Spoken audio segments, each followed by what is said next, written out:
নমস্কার বন্ধুরা। আগের পর্বে আপনারা দেখেছেন আমরা কলকাতা থেকে এয়ার ইন্ডিয়া এক্সপ্রেসের ফ্লাইটে চড়ে কোচি এসে পৌঁছলাম এবং কোচি থেকে পরের দিন সকালবেলা অ্যালায়েন্স এয়ারের ফ্লাইটে লাক্ষাদ্বীপের আগাতি এয়ারপোর্টে এসে পৌঁছলাম। তারপর আগাতি এয়ারপোর্ট থেকে গাড়ি করে আমরা এসে পৌঁছলাম আগাতির ওয়েস্টার্ন জেটিতে, যেখান থেকে আমাদের বোট ছাড়লো বাঙ্গারাম আইল্যান্ডের উদ্দেশ্যে। আমাদের লাক্ষাদ্বীপ ট্যুরের দ্বিতীয় পর্বে আপনাদের স্বাগত।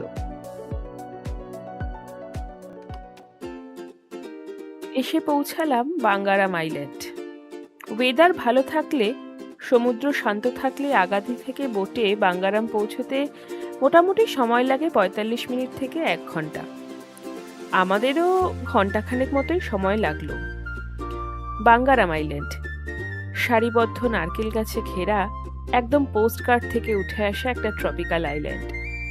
আগাতি থেকে প্রায় ৪০ কিলোমিটার উত্তর পূর্বে অবস্থিত একটি সম্পূর্ণ আনইনহ্যাবিটেড আইল্যান্ড, অর্থাৎ এই দ্বীপের কোনো নিজস্ব বাসিন্দা নেই। শুধুমাত্র সরকার পরিচালিত বাঙ্গারাম আইল্যান্ড রিসর্ট আছে এখানে, এবং এই রিসর্টের সার্ভিস ও মেনটেনেন্সের জন্য কর্মচারীরাই এখানে থাকেন কেবলমাত্র, যদিও তাদের নিজেদের ঘরবাড়ি আশেপাশের হ্যাবিটেড আইল্যান্ডগুলোতে।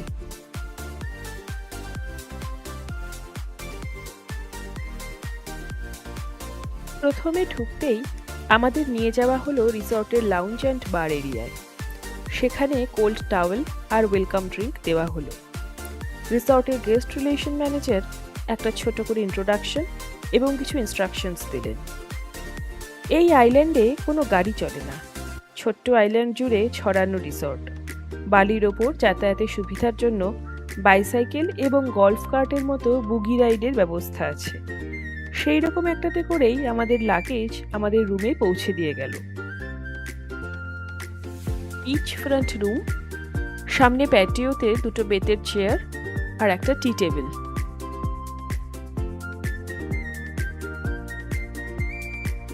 ঘরে ঢুকতেই ডাবল বেড, এখানে অল আউটও দিয়েছে, তার মানে পোকামাকড়ের উপদ্রব আছে হয়তো। টিভি, ইলেকট্রিক কেটল, একটা ড্রেসিং টেবিল রয়েছে, সামনে জানালা পর্দায় ঢাকা, দুটো বেতের চেয়ার, একটা টি টেবিল, বেড সাইড টেবিলস রয়েছে, এসি রয়েছে, ওয়ার্ড্রোব,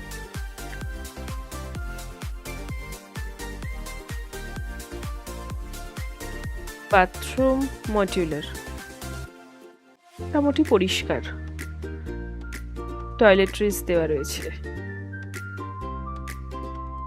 ড্রেসিং টেবিল, দুটো জলের বোতল, কেটল, টি কফি স্যাশে, মোটামুটি ঠিকঠাক। আইল্যান্ডের পূব দিকে জলের গভীরতা বেশি, তাই সেই দিকেই জেটি।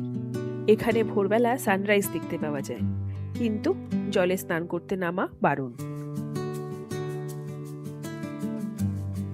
আইল্যান্ডের ওয়েস্টার্ন সাইডে জল তুলনামূলক কম গভীর, তাই এদিকের বিচ স্নান করার জন্য উপযুক্ত।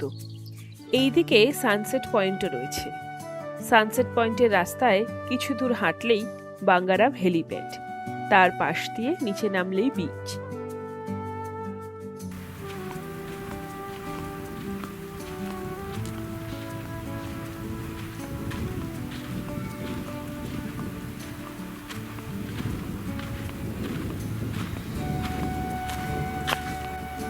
বাঙ্গারাম হেলিপ্যাড।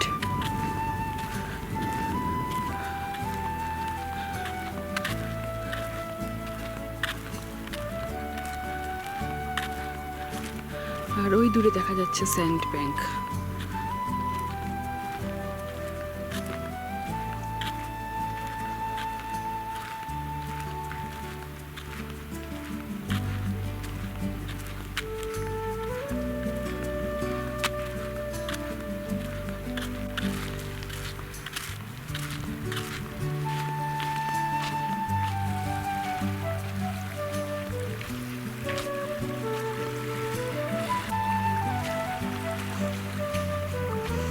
পারিবেশ প্রচুর কাঁকড়া।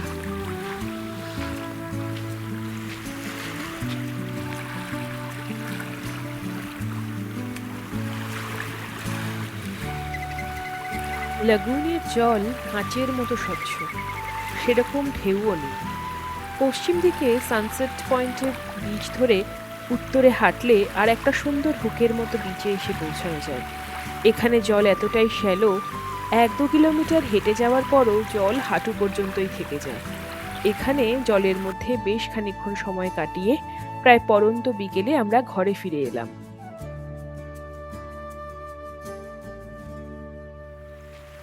8 নভেম্বর 2024, সকাল প্রায় 5:30। সকাল সকাল ঘুম থেকে উঠে বাঙ্গারামের জেটির কাছে এসে অপেক্ষা করছি সূর্যোদয়। কিন্তু আকাশ আজ মেঘের চাদরে ঢাকা, সূর্যোদয় হয়তো মেঘের আড়ালেই হয়ে যাবে। এই অবসরে কিছু তথ্য দিয়ে রাখি। এইখানে আমাদের 3 বেলার মিল, ব্রেকফাস্ট, লাঞ্চ, ডিনার আর ইভিনিং টি অ্যান্ড স্ন্যাক্স প্যাকেজের মধ্যে ইনক্লুডেড, তাই খাবারের চিন্তা নেই। এছাড়া আর কোনো খাবারের দোকান এখানে নেই। কোচি থেকে আমরা বেশ কিছু স্ন্যাক্স নিয়েই নিয়েছিলাম, সেটা না করলে কিন্তু আর কিছু করার নেই। তবে এই রিসর্টের ভেতরেই একটা বার অ্যান্ড লাউঞ্জ রয়েছে, সেখানে mocktail, cocktail, soft drinks, hard ড্রিঙ্কসের ব্যবস্থা রয়েছে। আপনাকে আলাদা করে পে করতে হবে। ওই দূরে অন্ধকারে থিনাকার আইল্যান্ড দেখা যাচ্ছে। তো যেটা বলছিলাম, এছাড়াও বিভিন্ন ওয়াটার স্পোর্টস অ্যাক্টিভিটির জন্য স্পোর্টস সেন্টার রয়েছে, যেখানে island hopping, glass bottom boat ride, turtle watching, dolphin watching, scuba diving, snorkelling প্রভৃতি নানাবিধ অ্যাক্টিভিটি করানো হয়। পয়সা আলাদা আলাদা করে পে করতে হয়। আজ যেমন আমাদের আইল্যান্ড হপিংয়ের প্ল্যান আছে, যদি ভালো রোদ ওঠে, কারণ আকাশে মেঘলা থাকলে জলের রং ভালো আসে না। অবশেষে সমুদ্রের দিগন্ত রেখা থেকেই নাশ হই, মেঘের আড়াল থেকে আস্তে আস্তে সূর্যদেব উঁকি দিচ্ছেন। সত্যি বলতে ক্যামেরা একেবারেই জাস্টিস করতে পারছে না, এত অপূর্ব সুন্দর। কি আর করা যাবে, কিছু জিনিস শুধু মানুষ চোখেই উপলব্ধি করতে হয়।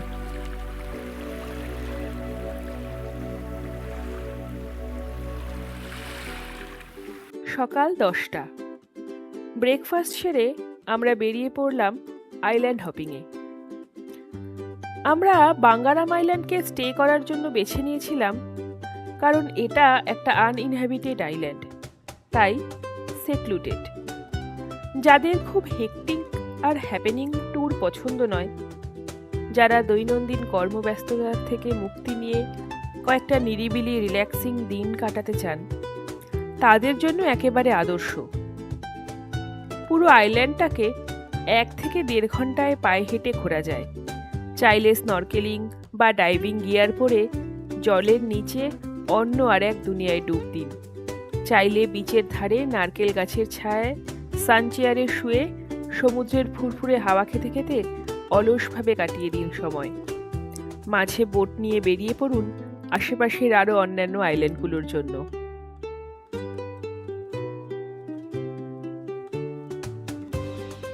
কপাল সত্যিই প্রসন্ন। বাঙ্গারাম আইল্যান্ড থেকে সবে যাত্রা শুরু করেছি বোটে, দর্শন দিলেন এই কুর্মাবতার সি টার্টল।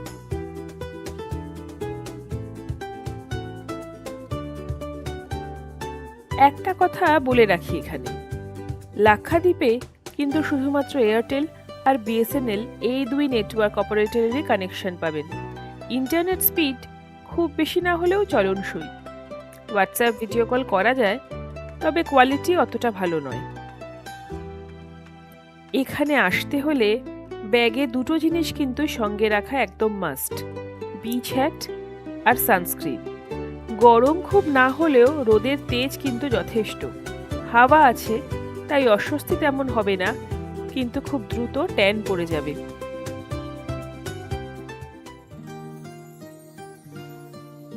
আমাদের আইল্যান্ড হপিংয়ের প্রথম গন্তব্য পারালি আইল্যান্ডে পৌঁছে গেলাম।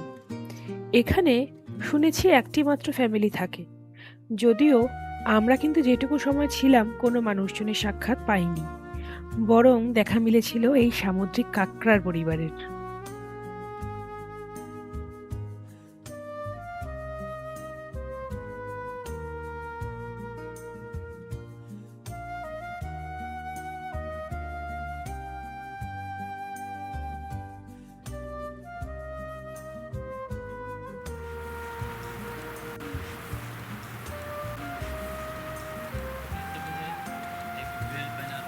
हाँ ये सबको लक्षद्वीप में पूरा घर में हाँ सेम वेल बनाते हैं। अच्छा फिर ऐसा डीप डिफरेंस है। हाँ, और वो पीने का पानी ऐसा बन के बनाते हैं।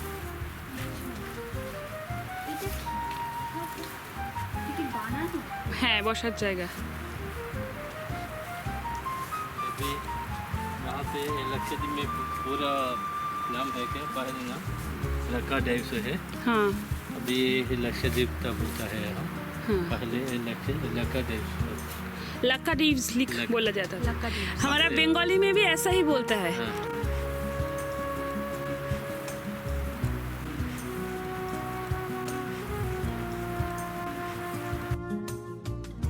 পারালি আইল্যান্ডটা আরো ছোট। একদিকের লাগুনের বিচে নেমে জঙ্গলের মধ্যে দিয়ে মিনিট 5 হাঁটতেই আইল্যান্ডের উল্টো দিকের বিচে এসে পৌঁছলাম। এখানের বিচ সম্ভবত ওপেন সিড, পুরো বিচ মরা কোরালে ভর্তি, জলে নামা সম্ভব নয়। পারালি আইল্যান্ড দুটো আছে, পারালি 1, পারালি 2। এটা ছিল পারালি 1। আমরা পারালি 2তে আর যাচ্ছি না, এবার রওনা দিচ্ছি থিনাকারা আইল্যান্ডের উদ্দেশ্যে। এই ভিডিওটা যবে শ্যুট করেছিলাম 2024 সালে, তখন বাঙ্গারাম আইল্যান্ডে মাত্র একটাই অ্যাকোমোডেশন ছিল, বাঙ্গারাম আইল্যান্ড রিসর্ট, যেটা গভর্নমেন্ট প্রপার্টি ছিল। Capacity 60 rooms only. এই সময় যখন ভিডিওটা বানাচ্ছি 2026-এ, এখন বাঙ্গারামে দুটো অ্যাকোমোডেশন, বাঙ্গারাম আইল্যান্ড রিসর্ট যেটা তাজ গ্রুপের সিলেকশনস ব্র্যান্ডের অন্তর্গত হয়েছে, এখানে 7টা রুমই রয়েছে অ্যাজ ইউজুয়াল। আর আরেকটা লাক্সারি ইকো রিসর্ট প্রপার্টিও বানানো হয়েছে যেটার ক্যাপাসিটি 50। তবে বাঙ্গারামে আসতে হলে পারমিট জোগাড় করেই আসতে হবে, অনলাইনে রিসর্ট বুক করে ফেললেই কিন্তু হবে না। আর অ্যাকোমোডেশন যেহেতু লিমিটেড, সিজনে রুম পেতে গেলে অনেক আগে থেকেই বুকিং করতে হয়। থিনাকারার পথে আরো 2 সি টার্টেলের দেখা মিলল।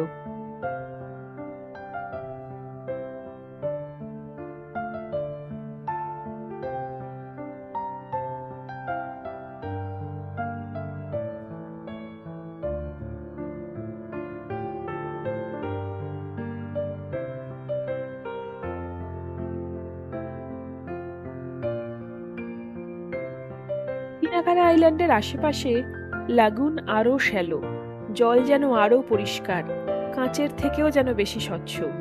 অনেক দূর থেকে জলের তলায় সমুদ্রের বুক সুস্পষ্ট দেখা যায়। শুনেছি থিনাকারাতেও একসময় গভর্নমেন্ট ওন্ড অ্যাকোমোডেশন হিসেবে টেন্টে থাকার ব্যবস্থা ছিল, কিন্তু সামুদ্রিক ঝড়ে অনেকবার ক্ষতিগ্রস্ত হওয়ার পর গভর্নমেন্ট থেকেই থিনাকারা আইল্যান্ডে স্টে বন্ধ করে দেওয়া হয়েছে, শুধুমাত্র ডে ট্যুর করা যায়। নিউ আপডেট, এখন থিনাকারাতেও অ্যাকোমোডেশনের অপশন এসে গেছে। তবে একটাই প্রার্থনা থাকবে, এই সুন্দর আইল্যান্ডটা যেন এই মাস ট্যুরিজমের ফাঁদে পড়ে নষ্ট না হয়। এর প্রিস্টিন বিচ আর এই ক্রিস্টাল ক্লিয়ার টার্কুইজ ওয়াটার চিরকাল অক্ষুণ্ণ থাকুক। থিনাকারা আইল্যান্ড এটা বাঙ্গারামের থেকেও সুন্দর, টু বি অনেস্ট। মানে জলের রংটা অপূর্ব, পুরো সাদা বালি,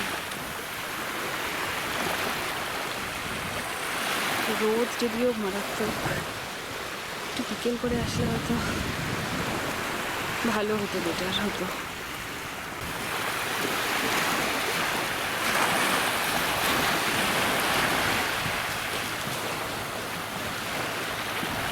সমুদ্রের জলের এরকম রং, এরকম সাদা বালি আর এত সুন্দর পরিষ্কার পরিচ্ছন্ন বিচ ছবিতে দেখেছি, বিদেশের অনেক জায়গার ভিডিও দেখেছি। ভারতেও যে এরকম আছে, এখানে না আসলে, নিজের চোখে না দেখলে সত্যিই বিশ্বাস করতাম না। অপূর্ব অপূর্ব সুন্দর।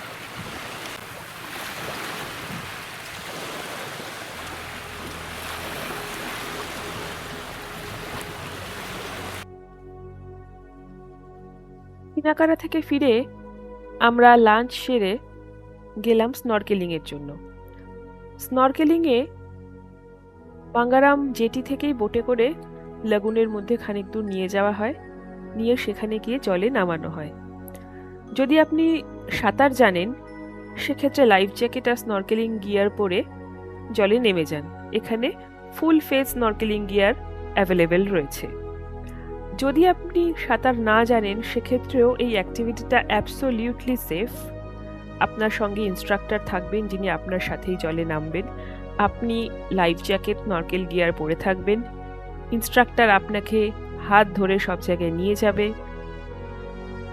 এবং সমস্ত কোরাল, মাছ সবকিছু চিনিয়ে দেবেন। স্নরকেলিং থেকে ফিরে সুরঞ্জনা আবার গেল স্কুবা ডাইভিংয়ে। Both swimmers and non swimmers সবাই কিন্তু স্কুবা ডাইভিংও পার্টিসিপেট করতে পারেন। আপনি সাঁতার জানুন বা না জানুন, স্কুবা ডাইভিংয়ে ইনস্ট্রাক্টর সবসময় আপনার সঙ্গে করেই জলের নিচে নামবেন।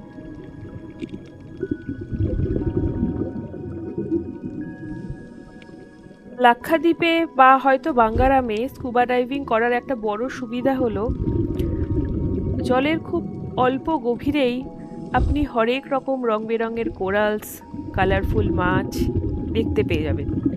সেই কারণে আপনাকে অনেক বেশি জলের গভীরে যেখানে গেলে কানের সমস্যা বা অন্যান্য সমস্যা হওয়ার সম্ভাবনা থাকে সেগুলো কিন্তু ফেস করতে হয় না।